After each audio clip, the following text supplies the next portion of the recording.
Good morning पिला माने माई academy बा मो पाठशाला को तुम मानक स्वागत। आज आम पंचम श्रेणीर आम विचित्र विश्व जो बहीटी अच्छी तुम आम चतुर्पार्श्वर पृथ्वी बा आम विचित्र विश्व से ही बहीर पाठ 8 पोशाक प्रस्तुति यही आज आम पढ़ा।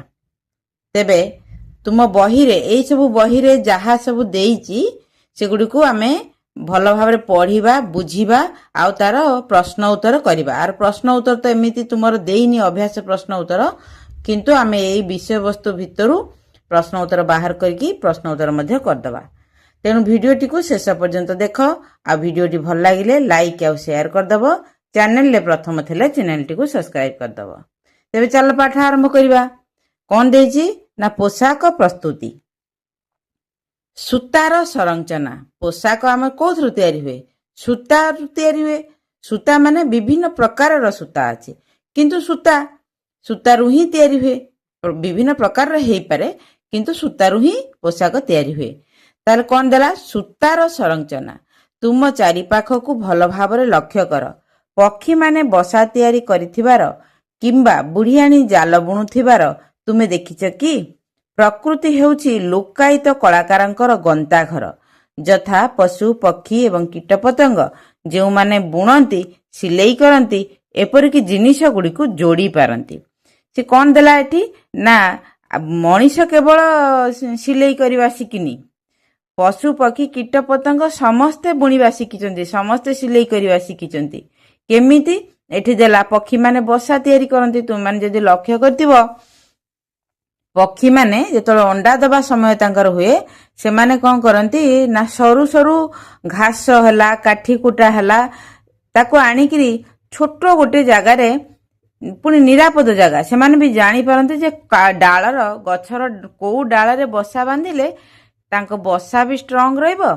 से माने निरापद रे अंडा भी देई परिबे आउ से अंडा मध्य से अंडा फुटिला परे ता छुआ माने मध्य से बसारे निरापद रे रही परिबे। से माने बहुत भाबी चिंती किरी निर्दिष्ट डाल रे से माने करंती बसा। बसा केमती करंती ना सरू सरू आ एकदम पतला पतला काठी कुटा तुला कागज खंड सुखिला पत्र विभिन्न जिनिस को आनी बसा तैयारी करंती। आ तांको बसार भीतर पट एकदम प्लेन ही थाए आबड़ा खाबड़ा टिके भी न थाए। ईश्वर तांको एभली भाव शक्ति देइचंती जेमती कि मनीष जेमती निजर घरटी तैयारी कला बेलू सबुआड़ू देखिकी निरापत्ता हो किंबा पूरा फिनिशिंग काम करूँ चेष्टा करे पशु पक्षी माने मध्य बसा तैयारी कला बेले सेमिति निजर बसा तैयारी करथांती। केतेक पशु पक्षी बा केतेक अछंती जीव जो माने कि गछ कोड़ हैला किंबा माटी खोलिकी गात भितर हैला रही जाती सेमानकु बसा तैयारी करबा को पड़े ना। किंतु अधिकांश पशु पक्षी कीटपतंग निजर बसा तैयारी करी रही थांती। बुझिपारछ। तेणु सेमाने होचंती जणे जणे बुणाकार बा सिलाई शिखिथिबा दर्जी बा इंजीनियर तुमे जहा ताकू कहि पार। ताले परवर्ती पेज रे कोन देला बा परवर्ती पारा रे कोन देला एठी गोटे चित्र देइछि देख। ए चित्र तुमे जानि पारछ बाई चढ़ेई बसा एठी चढ़ेईटिए तार बसा तैयारी करछि। बाई चढ़ेई बसा देखिछ ताଳ गछरे ओहଳି थाए बाई चढ़ेई बसा। कथार अछि बा कले बसा दोहलु थाए बाई चढ़ेईर की जाए। तार अर्थ बाई चढ़ेई बसाटी को एते स्ट्रांग करिथाए जे जेते झड़ तोफान हेले भी तार किसी डर न थाए ता बसाटा एते स्ट्रांग थाए। सेमिति से झुलु थाए गछ भांगी गले हुए तो तार बसा छिड़ीजीव बा 19 मसीहा बात्या भलिया पवन हेले हुए तो तार बसा छिड़ी जाई पारे। किंतु वर्षा बात्यारे तार बसाटी को स्ट्रांग करिवार कौशल बाई चढ़ेई ठारू शिखिबार अछि। इंजीनियर माने भी हार मान जाती बाई चढ़ेईटी केमिति तार बसाटी को झुलेई रखिछि पुणी एमती काहाली परी झुलेई रखिछि सेथिरे ता अंडा दउछि तार छुआ माने ए जो काहाली भरी देखुछ आरी भितर ही तार छुआ माने सब रही थांती। अंडा से तळे दिए अंडा फुटिकी छुआ जे तळे हे जांती एई काहाली भितर ही तार छुआ माने सुरक्षित रही थांती। ताले से कोन देला तुमे जान कि आम चारिपाखरे जणे लोकायित कलाकार अछंती जी कि आमर बहु पूर्वर बुणा कार्य शिखिचंती। आमे तो मनीष हिसाब आमे मनीष हवा पूर्वर वर्तमान आमे जेमती मनीष ता पूर्वर आमे थिलु बण मनीष बा आदिम मानव ତେଣୁ ଆଦିମ ମାନବ ଯେତେବେଳେ ଥିଲା ସେ ବସା ତିଆରି କରିବା ଘର ତିଆରି କରିବା ଶିଖିନଥିଲା। ଗଛ କୋରଡ଼ ହେଲା କିମ୍ବା ଗୁମ୍ଫାରେ ହେଲା ସେ ତାର ରହୁଥିଲା। କିନ୍ତୁ ସେତେବେଳଠୁ ମଧ୍ୟ ପକ୍ଷୀମାନେ ଏ ବାଇ ଚଢ଼େଇଟି ସିଏ ତାର ବସା କରିବା ଶିଖି ଯାଇଥିଲା। ତେଣୁ ମଣିଷ ପୂର୍ବରୁ ପଶୁ ପକ୍ଷୀମାନେ ନିଜର ବସା ତିଆରି କରିବା ଶିଖିଛନ୍ତି। ସବୁଠୁ ପୁରୁଣା ପୁରୁଷ ବାୟା ଚଢ଼େଇ ଏକ ବୁଣାକାର ପକ୍ଷୀ ଯିଏ ଘାସରେ ସୁନ୍ଦର ଝୁଲନ୍ତା ବସା ତିଆରି କରେ। ସେମାନେ ବସାକୁ ମଜବୁତ କରିବା ପାଇଁ ଉପରେ ଏବଂ ତଳେ କାଠି କୁଟା ଦେଇ ବୁଣିଥାନ୍ତି। ବସାଟି ଏକ ଥଳି ଆକୃତିର ଏବଂ ଗଛର ଡାଳରୁ ଝୁଲି ରହିଥାଏ। ଦକ୍ଷ ବୁଣାକାର ପକ୍ଷୀ ବହୁତ ନିପୁଣ ଭାବରେ ବସା ବୁଣନ୍ତି। ମାତ୍ର ଶିଖୁଥିବା ଛୁଆ ପକ୍ଷୀମାନେ ସେପରି ବସା ତିଆରି କରିପାରନ୍ତି ନାହିଁ। ତେବେ ଏଇ ଯୋଉ ବାୟା ଚଢ଼େଇ କଥା କହିଲି ନା, ବାୟା ଚଢ଼େଇଟି ତାର ବସାଟାକୁ ଏତେ ମଜବୁତ କରିଥାଏ ଯେ ପବନରେ ବି ସେ ସେମିତି ଝୁଲୁଥାଏ ସିନା ତାର କିଛି ଅସୁବିଧା ହୁଏ ନା କି ତା ଛୁଆର କିଛି ଅସୁବିଧା ହୁଏ ନାହିଁ। ଥଳି ଆକୃତିର ଗଛର ଡାଳରେ ସେ ଝୁଲୁଥାଏ ସେମିତି ପବନରେ। ବଡ଼ ବଡ଼ ପକ୍ଷୀ ଯେଉଁମାନେ ମା ପକ୍ଷୀ ବା ତାର ବଡ଼ ବଡ଼ ପକ୍ଷୀ ମାନେ ବାଇ ଚଢ଼େଇର ବା ପୁରୁଷ ପକ୍ଷୀ ସେମାନେ ବସା ତିଆରି କରନ୍ତି, କିନ୍ତୁ ଛୁଆମାନେ ସେମାନଙ୍କଠାରୁ ଶିଖନ୍ତି। ଛୁଆମାନେ ସେଇଭଳି ଷ୍ଟ୍ରଙ୍ଗ ବସା ତିଆରି କରିପାରିବେ ନାହିଁ। ଯେତେବେଳେ ଛୁଆ ବଡ଼ ହେଇଯିବେ ସେମାନେ ବି ଶିଖିବେ, ସେମାନେ ବି ତିଆରି କରିପାରିବେ। ତାପରେ ଦେଲା କ'ଣ ନା, ବୁଣା କାର୍ଯ୍ୟରେ ଏକ ନିର୍ଦ୍ଦିଷ୍ଟ ପ୍ରକାର ସୂତାକୁ ବିଭିନ୍ନ ପ୍ରକାର ବୁଣି ଏକ କପଡ଼ା ପ୍ରସ୍ତୁତ କରାଯାଏ। ସୂତାର ଗୋଟିଏ ସେଟ୍ ଲମ୍ବ ଭାବରେ ରଖାଯାଇଥାଏ ଏବଂ ଅନ୍ୟଟି ତା ଉପରେ ପ୍ରସ୍ତ ଭାବରେ ଯାଇଥାଏ। ଏହି ସୂତା ବା ପଟି ଗୁଡ଼ିକୁ ଯତ୍ନର ସହିତ ପରସ୍ପର ଉପରେ ଓ ତଳେ ଛନ୍ଦାଛନ୍ଦି କରି ବୁଣିଲେ ମସିଣା, ଝୁଡ଼ି ଓ ଅନ୍ୟାନ୍ୟ ସାମଗ୍ରୀ ତିଆରି ହୁଏ। ତୁମମାନେ ଦେଖିଥିବ ଯଦି ପ୍ରଦର୍ଶନୀ ପଡ଼ିଆରେ ଭୁବନେଶ୍ୱରରେ ଯେଉଁମାନେ ରହୁଛ, ପ୍ରଦର୍ଶନୀ ପଡ଼ିଆରେ ଯେତେବେଳେ ଟେରାକୋଟା କାମ ହେଲା କିମ୍ବା ଆମର ଯେଉଁ ପୋଷାକ ବାର୍ଷିକ ପୋଷାକ ମେଳା ହେଲା, ଆଉ ସେତେବେଳେ କ'ଣ ହୁଏ ନା, ଗୋଟେ ଯେଉଁ ଆମର ଲୁଗାବୁଣା ମେସିନ୍ ତନ୍ତ ବସେ। ସେ ତନ୍ତରେ ସେଠି ଜଣେ ଲୋକ ବସିକି ସିଲେଇ କରୁଥାଏ, ପ୍ରାକ୍ଟିକାଲି ଲୁଗା ବୁଣୁଥାଏ। ସେଠି ଲୋକମାନେ ଯାଆନ୍ତି, ପିଲାମାନେ ଯାଆନ୍ତି, ଲୁଗା କେମିତି ବୁଣାଯାଏ ସେଠି ଶିଖନ୍ତି ତନ୍ତ ଧିଅରେ। ଗୋଟିଏ ପଟ ସୂତା ଏମିତି ଲମ୍ବ ଭାବରେ ଥିବ, ଆଉ ଗୋଟେ ପ୍ରସ୍ତ ଭାବରେ ଥିବ, ସେ ଛନ୍ଦାଛନ୍ଦି ହେଇକିରି ସେଗୁଡ଼ିକ ତିଆରି ହୁଏ। ସେମିତି ସେଇ ପ୍ରୋସେସରେ ହିଁ ଛନ୍ଦାଛନ୍ଦି ହେଇକିରି ଆଉ ସବୁ କ'ଣ ତିଆରି ହେଉଛି, ମସିଣା ହେଲା, ଝୁଡ଼ି ହେଲା, ଆଉ ଯେକୌଣସି ଜିନିଷ ଗୋଟିଏ ସୂତା ଉପରେ ଆଉ ଗୋଟେ ସୂତା ଦେଇକି ଛନ୍ଦିକି ଯେତେବେଳେ କପଡ଼ା ତିଆରି ହେଉଛି, ଠିକ୍ ସେଇ ପ୍ରୋସେସରେ ଏଇସବୁ ଜିନିଷ ଆମର ଡାଲା ହେଲା, କୁଲା ହେଲା ବା ଯେକୌଣସି ମସିଣା ହେଲା ବା ସପ ହେଲା, ଏସବୁ ମଧ୍ୟ ସେଇଭଳି ଭାବରେ ତିଆରି ହେଉଛି। ବୁଝିପାରୁଛ? ଯେଉଁଗୁଡ଼ାକ ହାତ ବୁଣା। ମେସିନ୍ ବୁଣା ତ ଅଲଗା କଥା। ମେସିନ୍ ବୁଣାକୁ ସେଇଭଳି ଭାବରେ ସୂତା ଗୁଡ଼ାକ ପକା ହେଇଯାଉଛି, ତା ଉପରେ ସିଲେଇ ହେଉଛି। ସେଇଟା ତ ତୁମମାନେ ନିଜେ ପ୍ରାକ୍ଟିକାଲି ଯେତେବେଳେ ସେଟା ବୁଣିବ ବା ବୁଣା ହେଉଥିବାର ଦେଖିବ, ତାହେଲେ ସେଟାକୁ ତୁମେ ବୁଝିପାରିବ। କିନ୍ତୁ ଏତିକି ଜାଣିଥାଅ ଯେ ସୂତା ଗୁଡ଼ିକୁ ଲମ୍ବ ଭାବରେ ପ୍ରସ୍ତ ଭାବରେ ପକେଇକିରି ଛନ୍ଦାଛନ୍ଦି କରିକିରି ପୋଷାକ ତିଆରି କରାଯାଏ, ଆଉ ଏଇସବୁ ଜିନିଷ ସବୁ ତିଆରି କରାଯାଏ। ଏଠି କେତେକ ଚିତ୍ର ଦେଇଛି, ଦେଖିପାରୁଥିବ। এই ଚିତ୍ରରେ ଦେଖ, ଜଣେ ଏମିତି ବାଉଁଶ କିମ୍ବା ତାଳପତ୍ର କିମ୍ବା କୋଉଥିରେ ଗୋଟେ ସବୁ ଟୋକେଇ ବୁଣୁଛନ୍ତି। ଏଗୁଡ଼ିକ ସବୁ ଆସାମରେ ଚା ତୋଳିଲା ବେଳେ ଏଇ ସବୁ ଭଳିଆ ଟୋକେଇ ସବୁ ପିଠିରେ ପକେଇଥାନ୍ତି। ଆଉ ଦେଖ, କୁଲା, ବିଞ୍ଚଣା ହେଲା କିମ୍ବା ଟୋକେଇ ହେଲା କିମ୍ବା ଗଉଣୀ ହେଲା, ଏ ଟୁଲ ହେଲା, ଏସବୁ ଜିନିଷ ଏମାନେ ସବୁ ହାତରେ ବୁଣିଛନ୍ତି, ବୁଣାକାର ଏମାନେ। ବହୁ ଆଗରୁ ଲୋକମାନେ ନଡ଼ିଆ କତା, ତାଳପତ୍ର, ବାଉଁଶ, ଘାସ, ଝୋଟ ଓ ରେଶମ ପରି ପ୍ରାକୃତିକ ସାମଗ୍ରୀ ବ୍ୟବହାର କରି ଟୋକେଇ କିମ୍ବା ପଟି ବୁଣି ଆସୁଛନ୍ତି। ଏସବୁଥିରେ ଆମେ ଯେତେବେଳେ ଛୋଟ ଥିଲୁ ଆମେ ମଧ୍ୟ ଏଥିରେ ବୁଣିଛୁ। ତାଳପତ୍ରରେ ମୁଁ ବୁଣିଛି, ଆଉ ଘାସରେ ବୁଣିଛି, ନଡ଼ିଆ କତାରେ ବି ବୁଣିଛି, ଝୋଟରେ ବି ବୁଣିଛି। କିନ୍ତୁ ରେଶମ ଆଉ ବାଉଁଶ ଏଇ ଦୁଇଟାରେ ମୁଁ ବୁଣିନି। କିନ୍ତୁ ଛୋଟବେଳେ ଏଇଟା ସାଧାରଣତଃ ସମସ୍ତଙ୍କ ଘରେ ଘରେ ବି ମାନେ ଲିଜର ଟାଇମ୍ରେ ଯେଉଁ ସ୍ତ୍ରୀ ଲୋକମାନେ ବସିକି ଏମିତି ବୁଣାବୁଣି କରିକି ଗୋଟେ ଜାଗାରେ ବସିକି କରୁଥିଲେ। ଆଜିକାଲି ତ ଲିଜର ଟାଇମ୍ କିଛି ନାହିଁ ସ୍ତ୍ରୀ ଲୋକମାନଙ୍କର। ସମସ୍ତେ ସବୁଥିରେ ପ୍ରାୟ ଯେଉଁମାନେ ଚାକିରି କରୁଛନ୍ତି ତ ଅଲଗା କଥା, ଘରେ ଯେଉଁମାନେ ରହୁଛନ୍ତି ମୋବାଇଲରେ ରିଲ୍ କରୁଛନ୍ତି ବା ମୋବାଇଲରେ ତାଙ୍କର କାମ ସମୟ ଯାଉଛି। କିନ୍ତୁ ଆଗରୁ ସ୍ତ୍ରୀ ଲୋକମାନଙ୍କ ପାଖରେ ଘରର ରୋଷେଇବାସ, ପିଲାମାନଙ୍କର ଖବର ବା ବଡ଼ମାନଙ୍କର ଖବର ବୁଝି ସାରିଲା ପରେ ତାଙ୍କ ପାଖରେ କିଛି ସମୟ ବଳୁଥିଲା, ଯେଉଁଥିରେ କି ସେମାନେ ବସି ପାରୁଥିଲେ, କିଛି ନୂଆ ଜିନିଷ ତିଆରି କରୁଥିଲେ, କିଛି ଗପସପ ହେଉଥିଲେ, କିଛି ମନ ଖୁସି କରୁଥିଲେ। କିନ୍ତୁ ଏବେ ସେସବୁ ନାହିଁ, ସବୁ ସେଇ ମୋବାଇଲ ଉପରେ ଡିପେଣ୍ଡ କରୁଛି। ବୁଝିପାରୁଛ?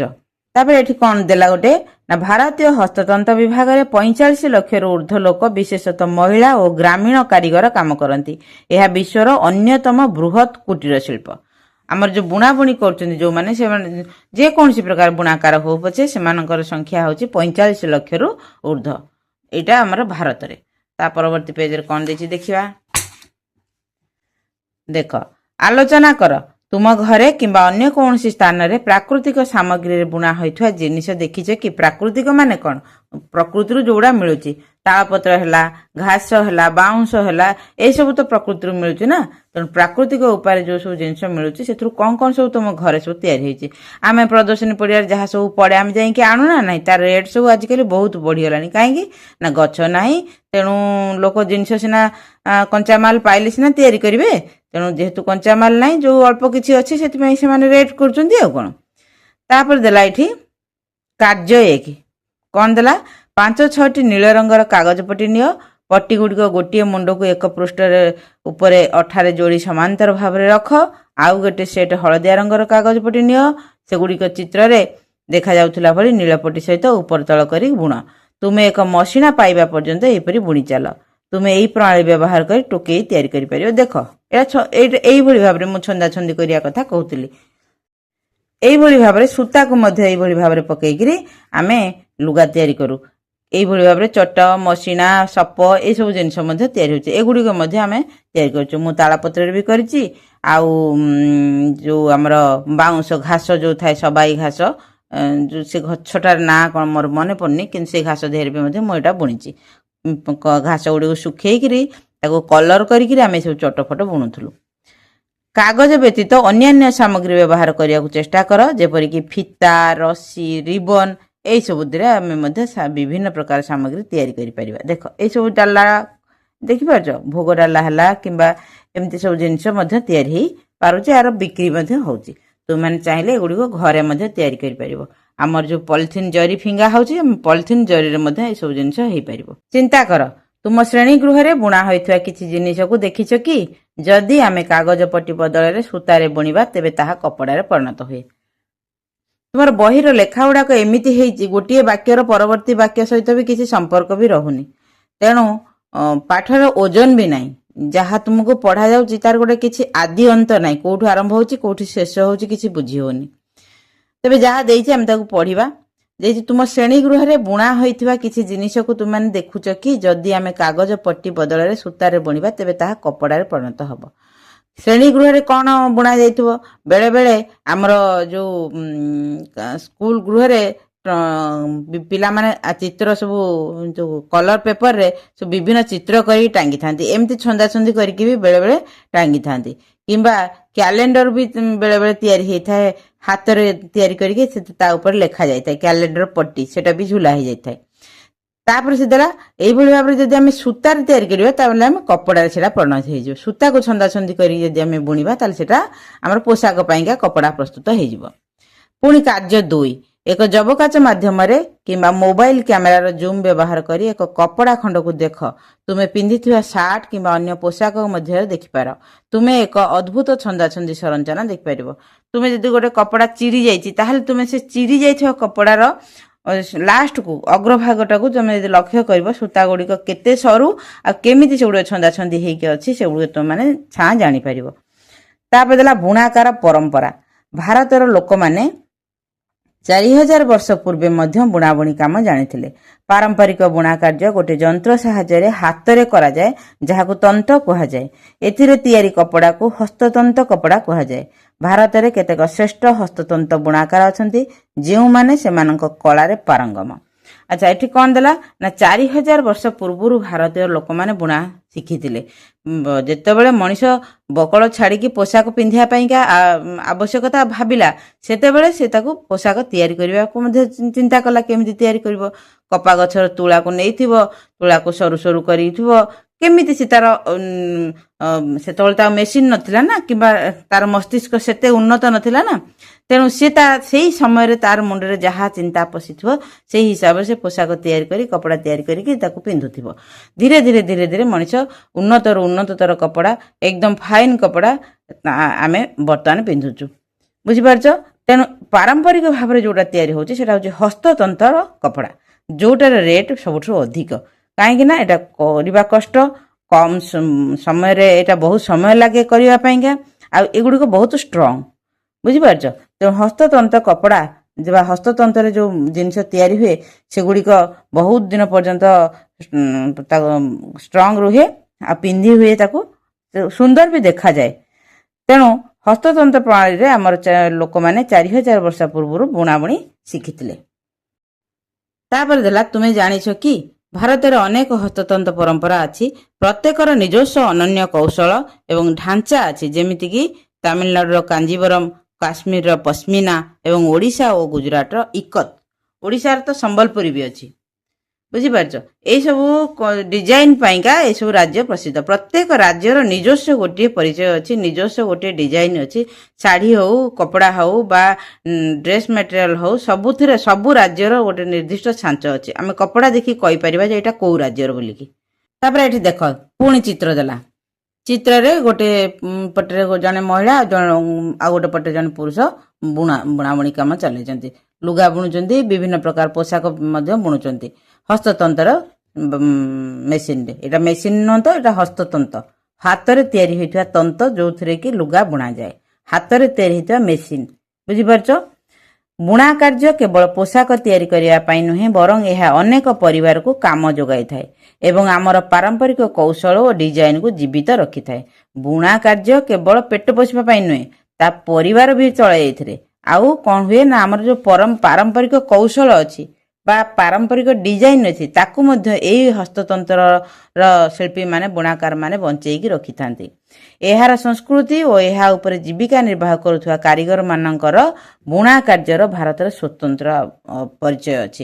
ଏଇ ଯେଉଁ ବୁଣା କାର୍ଯ୍ୟ, ଏଥିପାଇଁକା ଏ କାରିଗରମାନେ ବିଭିନ୍ନ ରାଜ୍ୟରେ ବିଭିନ୍ନ ନାମରେ ବିଭିନ୍ନ କାମ ପାଇଁକା ପରିଚିତ।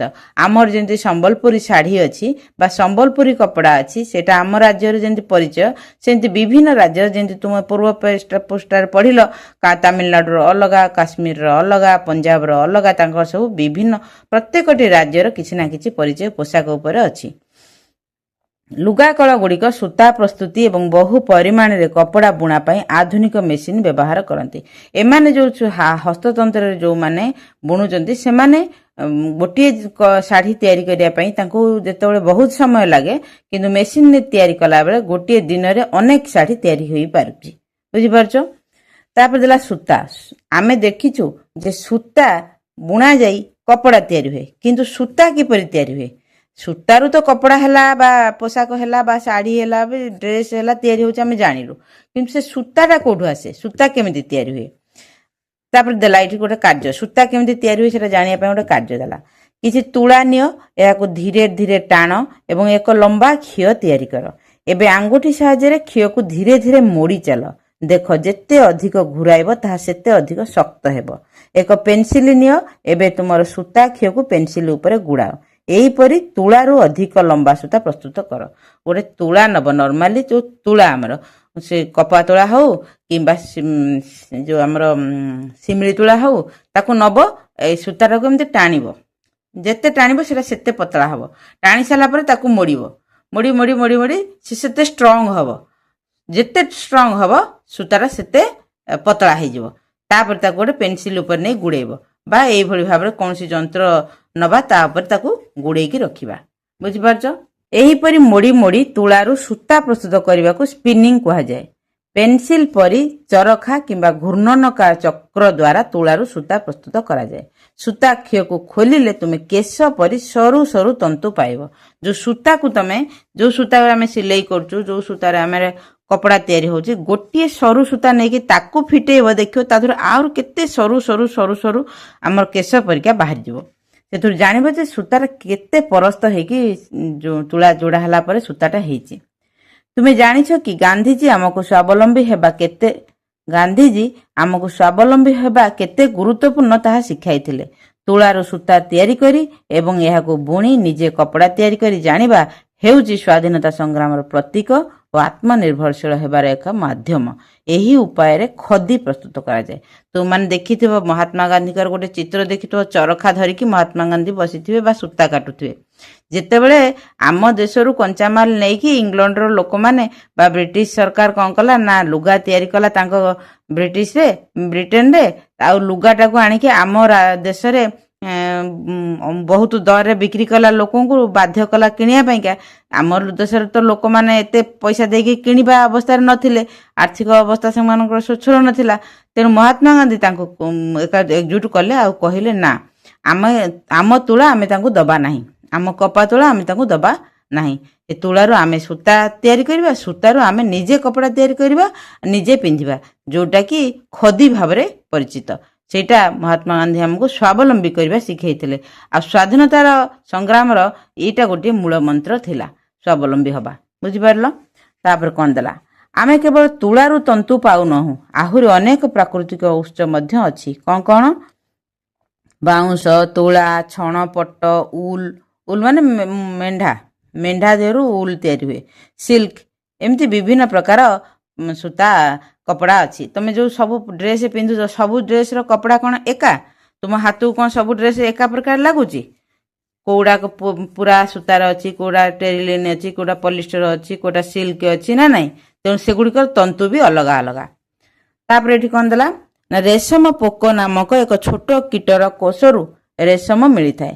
କୋଷ ଗୁଡ଼ିକ ଗରମ ଜଳରେ ରଖାଯାଏ, ପରେ ରେଶମ ସୂତାକୁ ଧୀରେ ଧୀରେ ଟାଣି ବାହାର କରାଯାଏ ଏବଂ ରେଶମ କପଡ଼ା ତିଆରି କରିବା ପାଇଁ ବ୍ୟବହୃତ ରେଶମ ସୂତାରେ ପରିଣତ ହୁଏ। ଏ ଯେଉଁ ରେଶମ ପୋକରୁ ରେଶମ ସୂତା ତିଆରି ହୁଏ, ମାନେ ରେଶମ ସୂତା ପାଇବା ପାଇଁ ହେଲେ ଆମକୁ ରେଶମ ପୋକ ଚାଷ କରିବାକୁ ପଡ଼େ। ଆଉ ରେଶମ ପୋକ ଯେତେବେଳେ ରେଶମ ସୂତା ତିଆରି କରିଦିଏ, ସେତେବେଳେ ଆମକୁ ସେ ପୋକକୁ ମାରିବାକୁ ପଡ଼େ।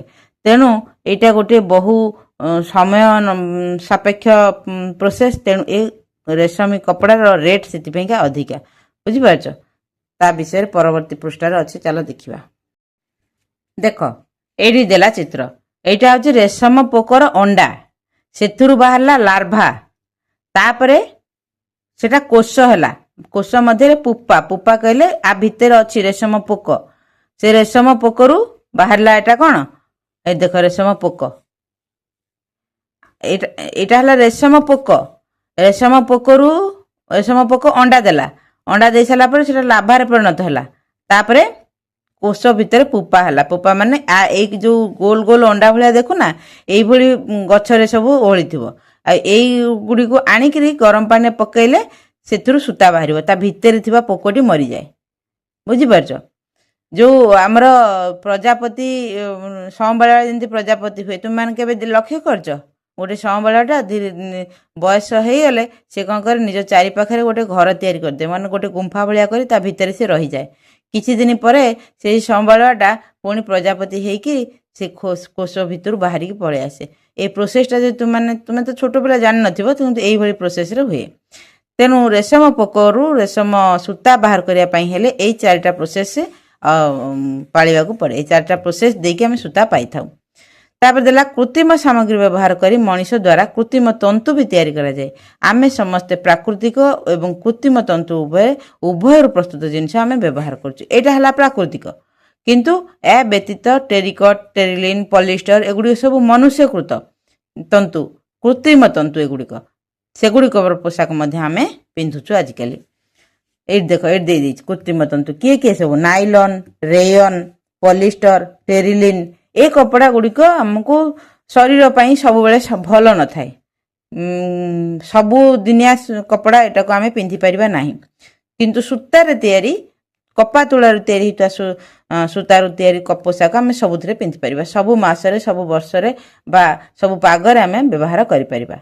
ବୁଝିପାରୁଛ? ଏଠି ଗୋଟେ କ'ଣ ଦେଲା, ଭାରତ ବିଶ୍ୱର ସର୍ବାଧିକ ଝୋଟ ଉତ୍ପାଦନକାରୀ ରାଷ୍ଟ୍ର। এটা ମନେ ରଖିବ, ଆକୁ ଶୂନ୍ୟସ୍ଥାନ ପୂରଣରେ ବି এটা ପଢ଼ିବ। ତା ପରବର୍ତ୍ତୀ ପେଜରେ କ'ଣ ଦେଇଛି ଦେଖିବା। କ'ଣ ଦେଲା ଏଠି? କାର୍ଯ୍ୟ 4, ପ୍ରତିଦିନ ବ୍ୟବହାର କରୁଥିବା ପୋଷାକ, ବ୍ୟାଗ୍ କିମ୍ବା ଅନ୍ୟାନ୍ୟ ଜିନିଷକୁ ଦେଖ। ତୁମେ ବ୍ୟବହାର କରୁଥିବା କେତେକ ସାମଗ୍ରୀର ତାଲିକା କର। ସେଗୁଡ଼ିକ ପ୍ରାକୃତିକ କିମ୍ବା କୃତ୍ରିମ ତନ୍ତୁରୁ ତିଆରି ଓ ତାହା କାହିଁକି ତୁମର ପସନ୍ଦ ତଳେ ଥିବା ସାରଣୀରେ ଲେଖିବ। ତୁମେ ସବୁ କ'ଣ ଜିନିଷ ତିଆରି କରୁଛ? ପର୍ସ କିମ୍ବା ଡ୍ରେସ୍ କିମ୍ବା ତୁମର ସ୍କୁଲ ବ୍ୟାଗ୍ କିମ୍ବା ତୁମର ଆଉ କିଛି ବି ଜିନିଷ ଯାହା ଯାହା ତୁମେ ବ୍ୟବହାର କରୁଛ, ସେଗୁଡ଼ାକ କେଉଁଥିରୁ ତିଆରି? ପ୍ରାକୃତିକ ତନ୍ତୁ ନା କୃତ୍ରିମ ତନ୍ତୁ? କେଉଁଟା ତୁମର ପସନ୍ଦ? ପ୍ରାକୃତିକ ତନ୍ତୁରେ ତିଆରି ହେଇଥିବା ଜିନିଷ ପସନ୍ଦ ନା କୃତ୍ରିମରେ ତିଆରି ହେଇଥିବା ଜିନିଷ ପସନ୍ଦ? ଏଠି ତୁମେ ଲେଖିବ। ତାପରେ ଦେଲା, ଛୁଞ୍ଚି ଓ ସୂତାରେ କାରୁକାର୍ଯ୍ୟ। ପ୍ରକୃତି ଆଶ୍ଚର୍ଯ୍ୟଜନକ ଜିନିଷରେ ପରିପୂର୍ଣ୍ଣ। ତୁମେ ଜାଣ କି ଗୋଟିଏ ଅତି ଛୋଟ ସବୁଜ ପକ୍ଷୀ ଯିଏ ନିଜ ବସା ନିଜେ ବୁଣେ ଏହାକୁ ଦରଜୀ ପକ୍ଷୀ ବା ଟେଲର ବାର୍ଡ କୁହାଯାଏ। ଏହାର ଥଣ୍ଟ ସାହାଯ୍ୟରେ ସେ ଉଦ୍ଭିଦ ତନ୍ତୁ କିମ୍ବା ବୁଢିଆଣୀ ସୂତା ବ୍ୟବହାର କରି ଏକ ବଡ଼ ପତ୍ରର ଧାର ଗୁଡ଼ିକୁ ସିଲେଇ କରେ। ସେହି ପତ୍ରର ଧାରରେ କଣା କରିକି ଥଣ୍ଟ ଦ୍ୱାରା ସୂତାକୁ ଟାଣେ ଓ ଦର୍ଜି ଛୁଞ୍ଚି ଓ ସୂତା ସାହାଯ୍ୟରେ କପଡ଼ା ସିଲେଇ କରିବା ପରି ପତ୍ରକୁ ଯୋଡ଼ିଥାଏ। ଅଣ୍ଡା ଦେବା ଏବଂ ପିଲାମାନଙ୍କୁ ଲାଳନ ପାଳନ କରିବା ପାଇଁ ଏହି ପତ୍ରର ମୁଣାକୁ ନରମ ଓ ସୁରକ୍ଷିତ ବସା ଭାବେ ବ୍ୟବହାର କରେ। এই ଚିତ୍ରରୁ ତୁମେ ମାନେ ଦେଖିପାରୁଥିବ ଏଇ ପକ୍ଷୀର ଯେଉଁ ବସା ତିଆରି କରିବା ଭିଡ଼ିଓ ମଧ୍ୟ ତୁମେ ମାନେ ମୋବାଇଲରେ ୟୁଟ୍ୟୁବରେ ପାଇପାରିବ। ଟେଲର ବାର୍ଡ ଯଦି ତୁମେ ସର୍ଚ୍ଚ କରିବ ତାହେଲେ ତୁମେ ଦେଖିବ ଅନେକ ଗୁଡ଼ିଏ ଭିଡ଼ିଓ କେମିତି ସେ ବସା ତିଆରି କରୁଛି। ପତ୍ରକୁ ଯୋଡ଼ିକି ପତ୍ରର ଧାରକୁ କଣା କରିକି ସେ କେମିତି ସେଇ ସରୁ ସରୁ ଘାସ ହେଲା କିମ୍ବା ଅନ୍ୟ କୌଣସି ସରୁ ଜିନିଷ ସିଲେଇ କରୁଛି ଆଉ ସେଇଥିରେ ସେ ଅଣ୍ଡା ଦେଉଛି, ତାର ଛୁଆ ବି ସେଇଥିରେ ରହୁଛନ୍ତି। এই ଭିଡ଼ିଓରେ ତୁମେ ନିଶ୍ଚିତ ଭାବରେ ୟୁଟ୍ୟୁବରୁ ଦେଖିପାରିବ। ବହୁତ ଖୁସି ଲାଗିବ। ତାକୁ କୁହାଯାଏ ଟେଲର ବାର୍ଡ। ବୁଝିପାରୁଛ? ତାପରେ କ'ଣ ଦେଇଛି ଦେଖିବା। ତାପରେ କ'ଣ ଦେଲା, ପୁଣି କାର୍ଯ୍ୟ 5 ଦେଲା। ଛୋଟ ଛୋଟ ଦଳରେ ବିଭକ୍ତ ହୋଇ ପଳାଶ, ଶାଗୁଆନ, ପଣସ ବା ସେହିଭଳି ଅନ୍ୟ ଗଛର ଚଉଡ଼ା ପତ୍ରକୁ ସଂଗ୍ରହ କର। ଯଦି ପତ୍ର ଉପଲବ୍ଧି ନାହିଁ ତେବେ କାଗଜ ବ୍ୟବହାର କରିପାରିବ। ଏହା ସହିତ ଦାନ୍ତ ଖୁଣ୍ଟା ପରି ଛୋଟ ଛୋଟ କାଠି ସଂଗ୍ରହ କର। ଏବେ ପତ୍ର କିମ୍ବା କାଗଜ ଖଣ୍ଡ ଏବଂ ଦାନ୍ତ ଖୁଣ୍ଟା ବା ଛୋଟ କାଠି ବ୍ୟବହାର କରି ଏକ ଥାଳି ବା ଚାମଚ ତିଆରି କର। ଦେଖ ତୁମେ ଆମେ ଯେଉଁ ଖଲି ପତ୍ର ଖାଉଛେ ସେ ଖଲି ପତ୍ର ଗୁଡ଼ିକ ଗଛର ପତ୍ରରେ ହେଇଛି ନା ନାହିଁ, ଛୋଟ ଛୋଟ କାଠିରେ ସେଗୁଡ଼ିକ ବୁଣା ହେଇଛି ନା ନାହିଁ। ତେଣୁ ତୁମେ ମାନେ ଯଦି ଚାହିଁବ ସେଇଭଳି ପତ୍ର ସଂଗ୍ରହ କରିକି ଛୋଟ କାଠି ଯେଉଁ ଆମର ଖଡ଼ିକା କାଠି ହଉ କିମ୍ବା ଦାନ୍ତ କାଠି ହଉ ସେଗୁଡ଼ିକୁ ଆମେ ବ୍ୟବହାର କରିକି ସିଲେଇ କରିପାରିବା। ପଣସ ପତ୍ରରେ କେମିତି ଗିନା କରାହେଇଛି ଦେଖ, ଚାମଚ କରାହେଇଛି। ଆଉ ପୂଜା ପର୍ବରେ ତୁମମାନେ ଦେଖିଥିବ ନନା କ'ଣ କରନ୍ତି ନା କଦଳୀ ପତ୍ରରେ ଠୋଲା କରିଦିଅନ୍ତି, ସେଇଥିରେ ପ୍ରସାଦ ବାଢ଼ନ୍ତି। ତେଣୁ ତୁମମାନେ ଲକ୍ଷ୍ୟ କରିଥିବ ଏସବୁ ଜିନିଷକୁ ତୁମେମାନେ ମଧ୍ୟ ସେଇଭଳି କରିପାରିବ। ତାପରେ ଏଠି କ'ଣ ଦେଲା, କାର୍ଯ୍ୟ 6 ପୁଣି ଦେଲା କାର୍ଯ୍ୟ 6। ତୁମେ କେବେ ସିଲେଇ କରିଛ କି? ଖଣ୍ଡେ କପଡ଼ାରୁ ଯୋଡ଼ି ସିଲେଇ କରିବାକୁ ଗୋଟିଏ ଛୁଞ୍ଚି ଓ ସୂତା ଦରକାର। ଚିରି ଯାଇଥିବା କପଡ଼ାକୁ ସିଲେଇ କରିପାରିବ କିମ୍ବା ଛିଣ୍ଡି ଯାଇଥିବା ବୋତାମ ଲଗାଇ ପାରିବ। ଆସ ସେଇ ସହଜ ସିଲେଇ ଶିଖିବା। ବହିରେ ତୁମର ସିଲେଇ ବି ଶିଖିବା ପାଇଁକା ଦେଇଛି। ଦିଟା କପଡ଼ାକୁ ଯୋଡ଼ିକି କେମିତି ସିଲେଇ କରାଯାଏ ବା କପଡ଼ାଟା ଯଦି ଚିରି ଯାଇଛି କେମିତି ସିଲେଇ କରାଯାଏ ଏତିକିରେ ପଢ଼ିଲେ କ'ଣ ହେଇଯିବ? ତେଣୁ ଦେଇଛି ପଢ଼ିବା ଆଉ କ'ଣ। ଏଇଟିକୁ ମୁଁ ତୁମକୁ ପ୍ରାକ୍ଟିକାଲି କରାଇଦେବି, ତୁମମାନେ ଦେଖିବ। ଚିନ୍ତା କର, ତୁମେ କେବେ ଘରେ କିମ୍ବା ତୁମ ପଡ଼ିଶା ଘରେ ସିଲେଇ ହେଉଥିବାର ଦେଖିଛ କି? ସେମାନେ କ'ଣ ସିଲେଇ କରୁଥିଲେ? ତୁମ ସାର୍ଟ କିମ୍ବା ସ୍କୁଲ ବ୍ୟାଗକୁ ଦେଖ, ସେଥିରେ କେଉଁଠି ସିଲେଇ ହୋଇଛି ତାହା ଦେଖିପାରୁଛୁ କି? କେତେ ଲାଇଟ୍ ୱେଟ୍ କୋଶ୍ଚିନ୍ ଦେଖିପାରୁଛ? ଆଜି କିଛି ନାହିଁ, କେବଳ ଚିତ୍ରମୟ ବିଷୟବସ୍ତୁର କିଛି ଓଜନ ନାହିଁ। ଅଳ୍ପ କିଛି ଯାହା ଧାଡ଼ିଏ 2 ଧାଡ଼ି ଶିଖିବ, ତା ଦେହରେ 10 ପେଜ୍ ଦେଇଛି। ହଉ, ତା ପରବର୍ତ୍ତୀ ପେଜରେ କ'ଣ ଦେଖିବା। ଦେଖ ପୁଣି କାର୍ଯ୍ୟ 7 କେମିତି ସିଲେଇ କରାଯାଏ ଦେଖ। ଛୁଞ୍ଚିରେ ସୂତା ପୁରେଇବ, କପଡ଼ାକୁ କେମିତି ସିଧା ସିଲେଇ କରନ୍ତି ଦେଖ। ଏକ ଛୁଞ୍ଚିରେ ସୂତା ଭର୍ତ୍ତି କର। ସୂତାର ଗୋଟିଏ ମୁଣ୍ଡରେ ଗଣ୍ଠିଟିଏ ପକାଅ। ବିନ୍ଦୁ କରେ ଛୁଞ୍ଚିକୁ କପଡ଼ାର ତଳ ପାଖକୁ ଫୋଡ଼ି ଉପରକୁ ଆଣ। ପୁଣି ଖରେ ଛୁଞ୍ଚିକି ତଳକୁ ନିଅ, ଗରେ ଉପରକୁ ଆଣ। ଘରେ ତାପରେ ପୁଣି ଛୁଞ୍ଚି ତଳକୁ ଆଣିବ, ଉପରକୁ ଆଣିବ। ଏଟାକୁ ସଳ ସୂତା ସିଲେଇ କୁହନ୍ତି। ସଳ ରେଖାରେ ଛୁଞ୍ଚିକୁ ଉପର ତଳ କର, ଏଟାକୁ ସିଧା ସିଲେଇ ବୋଲି କହିବ। ଶିଖିବ, ମୁଁ ତୁମକୁ ସିଲେଇ ଶିଖେଇଦେବି। ହଉ, ପ୍ରାକ୍ଟିକାଲ ତୁମକୁ କରାଇ ଦେଉଛି କେମିତି ସିଧା ସିଲେଇ ଶିଖନ୍ତି ଦେଖିବ। ପୁଣି କାର୍ଯ୍ୟ 8 ଖାଲି କାର୍ଯ୍ୟ, ତୁମେ କେବଳ କାର୍ଯ୍ୟ କରିବ। କପଡ଼ା ଯୋଡ଼ିବା ପାଇଁକା ଏ ତ ଖଣ୍ଡେ କପଡ଼ାରେ ସିଧା ସିଲେଇ ଶିଖେଇଲା, ତାପରେ ଦେଲା 2ଟା କପଡ଼ାକୁ କେମିତି ଯୋଡ଼ିବ। ଆସ 2 ଖଣ୍ଡ କପଡ଼ା ସିଲେଇ କରିବା ଏକାଠି କରିକି। ଦର୍ଜି ଦୋକାନରେ ବଳକା ଛୋଟ ଖଣ୍ଡ କପଡ଼ା ଆଣିବ, ତାକୁ ପୁରୁଣା କପଡ଼ାକୁ ଚିରି ଯାଇଥିବ ତାକୁ ସଂଗ୍ରହ କରିବ। ତାପରେ କପଡ଼ାକୁ ତୁମେ ଟେବୁଲ ଉପରେ ବିଛେଇକି ରଖିବ। 2ଟା କପଡ଼ାକୁ ଯୋଡ଼ିବ, ଯୋଡ଼ିକି ତାକୁ କ'ଣ କରିବ ନା ସିଲେଇ କରିବ ସିଲେଇ ପିଲାମାନେ। ତାପରେ ଦେଲା ଦୈନନ୍ଦିନ ଜୀବନରେ ଆମେ ଆଉ କେଉଁଠି ସିଧା ସିଲେଇ ବ୍ୟବହାର କରିପାରିବା।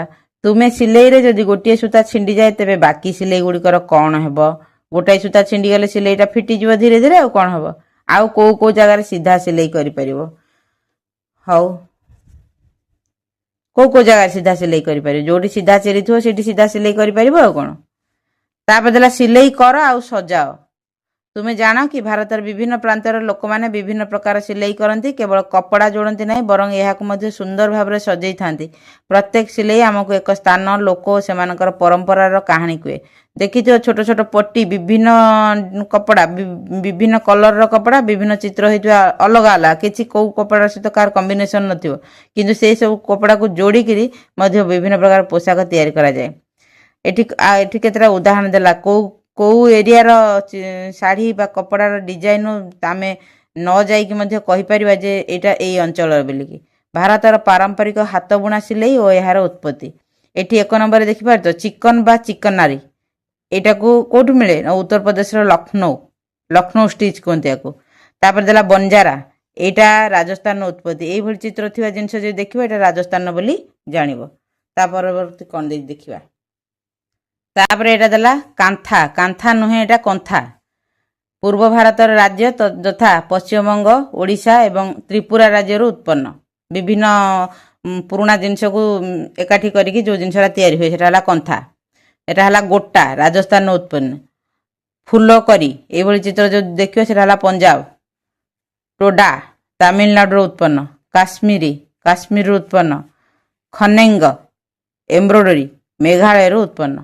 ତେଣୁ ଏ କପଡ଼ା ସବୁ ଦେଖିକିରି ଆମେ ଜିନିଷ କହିଦେବା ଯେ ଏଇଟା କେଉଁ ରାଜ୍ୟର ବୋଲିକି। ବୁଝିପାରୁଛ?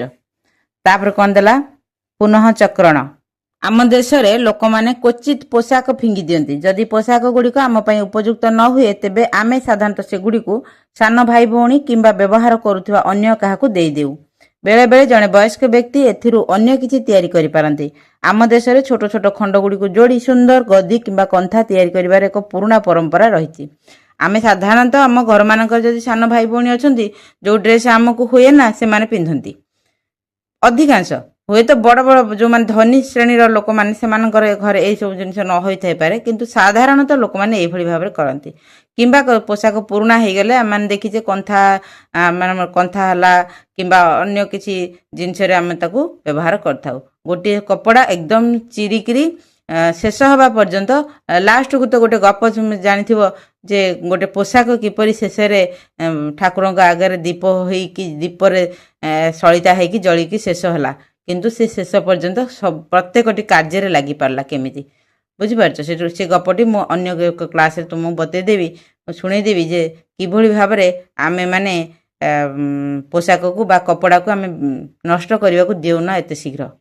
କେତେ ଜାଗାରେ କପଡ଼ା ସବୁ ଦାନ କରାଯାଏ, ପୁରୁଣା ବସ୍ତ୍ର ସବୁ ଦାନ କରାଯାଏ। ଯେଉଁଠି ବାତ୍ୟା ହେଲା ବା ବନ୍ୟା ହେଲା, ଲୋକମାନେ ସର୍ବହରା ହେଇଯାଆନ୍ତି, ଘର ଦ୍ୱାର ତାଙ୍କର ଉଜୁଡ଼ି ଯାଇଥାଏ, ତାଙ୍କ ପାଖରେ ପିନ୍ଧିବା ପାଇଁ କିଛି ନଥାଏ, ସେଠି ବହୁତ ଲୋକମାନେ ଦାନ କରନ୍ତି। କେତେକ ଲୋକ ପୁରୁଣା ଦାନ କରନ୍ତି, କେତେକ ଲୋକ ନୂଆ ଦାନ କରନ୍ତି। କିନ୍ତୁ ପ୍ରାୟତଃ ବ୍ୟବହାର ହେଇଥିବା ଲୁଗା ଗୁଡ଼ିକ ଲୋକମାନେ ଦେଇଦିଅନ୍ତି। ବ୍ୟବହାର ହେଇନଥିବ ମାନେ ଛୋଟ ହେଇଯାଇଥିବ କିମ୍ବା ହେଉନଥିବ, ଏଇଭଳି ଭାବରେ ଡ୍ରେସ୍ ମଧ୍ୟ ସେମାନଙ୍କୁ ଦେଇଦିଅନ୍ତି, ଯେଉଁଠି ବିପର୍ଯ୍ୟୟରେ ପଡ଼ିଥିବା ଲୋକମାନଙ୍କର ସାହାଯ୍ୟରେ ଆସେ। ଏଠି ଆଉ ଗୋଟେ କ'ଣ ଦେଇଛି ଦେଖିବା ସାଇଡ଼ରେ। କଳା କପା ଅତିରିକ୍ତ ଜଳରେ ଓ ରାସାୟନିକ ପଦାର୍ଥ ବିନା ଚାଷ କରାଯାଏ। ଏହି ତୁଳାକୁ ଗୁଜରାଟର ବୁଣାକାରମାନେ ଶକ୍ତ ଭାବରେ ଭିଣି ପରିବେଶ ଉପଯୋଗୀ ବସ୍ତ୍ର ବୁଣିଥାନ୍ତି। ଆଚ୍ଛା, କପାରୁ ତିଆରି ହେଇଥିବା ଲୋକମାନେ କପାରୁ ତିଆରି ଯେଉଁ କଳ ଅଛି, ସୂତା କଳ ଯେଉଁଟା, ଏଇ ବେସିକାଲି ଆମର ଯେଉଁ କପା ତିଆରି ସୂତାରେ ତିଆରି ହେଇଥିବା ଆମର ପୋଷାକ ଏଠି ଗୁଜରାଟରେ ତିଆରି କରାଯାଇଥାଏ। ବୁଝିପାରୁଛ? ତାପରେ ଏଠି ଥିଲା ପ୍ରଦର୍ଶନୀ। ତୁମେ କେତେକ ସୁନ୍ଦର ଜିନିଷ ସବୁ ପ୍ରସ୍ତୁତ କରିଛ। ତୁମେ ତୁମର ତିଆରି କରିଥିବା ମସିଣା, ସିଲେଇ ବସ୍ତ୍ର, ପତ୍ରରେ ନିର୍ମିତ ପାତ୍ର ଇତ୍ୟାଦି ପ୍ରଦର୍ଶନ କର। ସେଗୁଡ଼ିକର ନାମ ଏବଂ ସେଗୁଡ଼ିକ କିପରି ତିଆରି ତାହାର ବିବରଣୀ ଲେଖାଥିବା କାଗଜ ସେଥିରେ ଲଗାଅ। ତୁମ ସହପାଠୀ ଓ ପିତାମାତାଙ୍କୁ ସେଗୁଡ଼ିକ ପ୍ରଦର୍ଶନ କରିବାକୁ ନିମନ୍ତ୍ରଣ କର। ତୁମେ ହାତରେ ଯଦି ତିଆରି କରିଛ କିଛି ଜିନିଷ, ସେଟା ସପ ହଉ, ମସିଣା ହଉ, ଚଟ ହଉ, ବିଞ୍ଚଣା ହଉ କିମ୍ବା ପତ୍ରରେ ତିଆରି ଠୋଲା ହଉ, ଥାଳି ହଉ, ଚାମଚ ହଉ, ଯଦି ତିଆରି କରିଛ ସେଗୁଡ଼ିକୁ ସବୁ ଗୋଟିଏ ଜାଗାରେ ଏକାଠି କରି ସେଟା କେମିତି ତିଆରି, କେଉଁଥିରୁ ତିଆରି, ସେଗୁଡ଼ିକୁ ଗୋଟେ କାଗଜରେ ଲେଖିକି ତୁମେ ଟଙ୍ଗେଇବ ଆଗରେ। ଆଉ ଏଇସବୁ ଜିନିଷକୁ ପ୍ରଦର୍ଶନୀ କରିବ। ତୁମ ସାଙ୍ଗମାନେ ହେଲା କିମ୍ବା ତୁମର ଗୁରୁଜନମାନଙ୍କୁ ସବୁ ଡାକିକି ଦେଖେଇବ ଆଉ ତାଙ୍କୁ ଜଣେଇବ। ତାପରେ ଦେଲା ଆସ ଚିନ୍ତା କରିବା। ତୁମେ କେବେ ପୁରୁଣା କପଡ଼ାକୁ ପୁନଃ ବ୍ୟବହାର କିମ୍ବା ପୁନଃ ଚକ୍ରଣ କରିଛ କି? ତୁମେ କିମ୍ବା ତୁମ ପରିବାର ଏଥିରୁ କ'ଣ କ'ଣ ତିଆରି କରିଛନ୍ତି? ଆମେ ସାଧାରଣତଃ କପଡ଼ା ଯଦି ପୁରୁଣା ହେଇଗଲା ବା କପଡ଼ା ଯଦି ଛୋଟ ହେଇଗଲା, ସାନ ଭାଇ ମାନେ ପିନ୍ଧୁଛନ୍ତି, ନଚେତ कपड़ा पुराना ହେଇଗଲେ ତାକୁ ଚିରିକିରି ଆମର କେତେକ ଜାଗାରେ ଆମେ ପ୍ରାୟତଃ ହାଣ୍ଡି ଧରା କପଡ଼ା କରୁ କିମ୍ବା କୋଉଠି ଘର ପୋଛା କପଡ଼ା କରୁ ଗାଡ଼ି ପୋଛା କପଡ଼ା କରୁ ଏଭଳି ଅନେକ କାମରେ ଏଇଟା ବ୍ୟବହାର ହେଇପାରିଛି। ଯଦି ସିଲେଇ ହୋଇଥିବା କପଡ଼ାରେ କିମ୍ବା ମସିଣାରେ ଗୋଟିଏ ସୂତା ଛିଣ୍ଡି ଯାଏ ତେବେ କ'ଣ ହେବ? ଧୀରେ ଧୀରେ ଧୀରେ ଧୀରେ ସିଲେଇଟା ଫିଟିଯିବ। ଜଣେ ବୟସ୍କଙ୍କ ସହିତ ଏକ ଦର୍ଜି ଦୋକାନ କିମ୍ବା ହସ୍ତତନ୍ତ ଦୋକାନ ପରିଦର୍ଶନ କର। ସେଠାରେ ତୁମେ କେଉଁ ଉପକରଣ ବା ଯନ୍ତ୍ରପାତି ବ୍ୟବହାର ହେଉଥିବା ଦେଖିଲ। ତୁମେ ଯିବ ବାପାଙ୍କ ସାଙ୍ଗରେ କିମ୍ବା ମାମାଙ୍କ ସାଙ୍ଗରେ ଟେଲର ଦୋକାନକୁ ଯିବ, ସେଠି କ'ଣ କ'ଣ ସବୁ କେଉଁ ମେସିନ୍ ତିଆରି ହେଉଛି, ମେସିନରେ କ'ଣ ସବୁ ଲାଗିଛି ତାକୁ ସବୁ ତୁମେ ଦେଖିବ। ତୁମ ଅଞ୍ଚଳ କିମ୍ବା ରାଜ୍ୟରେ କେଉଁ ପ୍ରକାର ବୁଣା କାର୍ଯ୍ୟ ବା ସିଲେଇ କାମ ପ୍ରସିଦ୍ଧ ତାହା ଜାଣିବାକୁ ଚେଷ୍ଟା କର, ତାହାର ନାମ ଲେଖ। ଆମର ଅଛି ସମ୍ବଲପୁରୀ ଶାଢ଼ୀ, ପିପିଲିର ଚାନ୍ଦୁଆ, ଆଉ ବିଭିନ୍ନ ଜାଗାରେ ବିଭିନ୍ନ ପ୍ରକାର ହସ୍ତତନ୍ତ ମଧ୍ୟ ଆମର ଅଛି।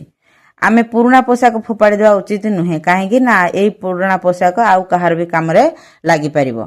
ନିମ୍ନରେ ରେଶମ ପୋକ ଜୀବନଚକ୍ରର ସୋପାନ ଗୁଡ଼ିକ ଅସଜଡ଼ା କରି ଦିଆଯାଇଛି, ସେଗୁଡ଼ିକ ପଢ଼ ଓ ଠିକ୍ କ୍ରମରେ 1ରୁ 6 ପର୍ଯ୍ୟନ୍ତ ସଂଖ୍ୟା ଲେଖ।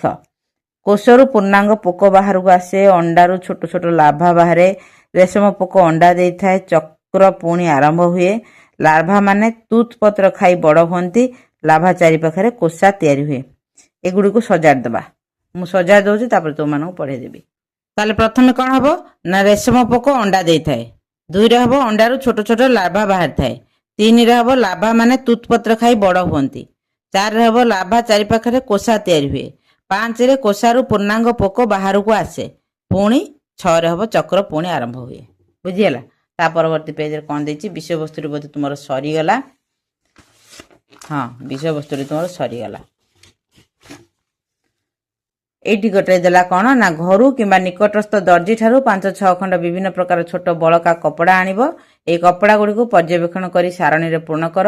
ଏହା କପା, ପଶମ, ରେଶମ, ଝୋଟ, ପଲିଷ୍ଟର କିମ୍ବା ନାଇଲନ୍ରୁ ତିଆରି କି ନାହିଁ ଜାଣିବା ପାଇଁ ଜଣେ ବୟସ୍କ ବ୍ୟକ୍ତିଙ୍କୁ ପଚାର କିମ୍ବା ନିଜ ପୁସ୍ତକରୁ ଖୋଜ। ଏଗୁଡ଼ିକୁ ତୁମେ ପୂରଣ କରିବ। ଏଇଟା ପ୍ରାକ୍ଟିକାଲ କାମ। ବୁଝିପାରିଲ? ଏଠି ଆଉ ଗୋଟେ କ'ଣ ଦେଇଛି? ପାଟନା ଓ ଗୁଜରାଟରେ ତିଆରି ପଟୋଲା ଶାଢ଼ୀ ବୁଣିବା କଷ୍ଟସାଧ୍ୟ। ଗୋଟିଏ ଶାଢ଼ୀ ତିଆରି କରିବା ପାଇଁ 6 ମାସରୁ 1 ବର୍ଷ ପର୍ଯ୍ୟନ୍ତ ସମୟ ଲାଗିଥାଏ। ଯଦି ଗୋଟିଏ ଶାଢ଼ୀ ତିଆରି କରିବା ପାଇଁ ଏତିକି ସମୟ ଲାଗିବ, ତାହେଲେ ସେ ଶାଢ଼ୀର ରେଟ୍ କେମିତି ହେଇଥିବ? ବୁଝିପାରୁଛ? ତାହେଲେ ବିଷୟବସ୍ତୁଟି ତୁମର ସରିଗଲା। ଆଶା କରୁଛି ତୁମମାନେ ବିଷୟବସ୍ତୁଟିକୁ ଭଲ ଭାବରେ ବୁଝିପାରୁଥିବ ବୋଲି। ଯଦିଓ ବିଷୟରେ ସେମିତି କିଛି ବୁଝିବାର ନଥିଲା, ସାଧାରଣ କଥା ସବୁ ଦେଇଛି। ତେଣୁ ଯଦି ଭିଡ଼ିଓଟି ଭଲ ଲାଗିଥାଏ ତେବେ ଭିଡ଼ିଓଟିକୁ ଲାଇକ୍ ଆଉ ସେୟାର କରିଦେବ। ଆଉ ଚ୍ୟାନେଲରେ ପ୍ରଥମ ଥିଲେ ଚ୍ୟାନେଲଟିକୁ ସବସ୍କ୍ରାଇବ୍ କରିଦେବ। ଆଉ ଏକ ଭିଡ଼ିଓରେ ତୁମମାନଙ୍କ ସହିତ ପୁଣି ଦେଖାହେବ। ସେ ପର୍ଯ୍ୟନ୍ତ ସୁସ୍ଥ ରୁହ, ସୁରକ୍ଷିତ ରୁହ। ଆଉ ସବୁଠାରୁ ବଡ଼ କଥା ହେଲା ପ୍ରକୃତିକୁ ବଞ୍ଚାଇ ରଖିବାରେ ନିଜର ଅବଦାନ ଦିଅ। ରହୁଛି। ଗଡ୍ ବ୍ଲେସ୍ ୟୁ।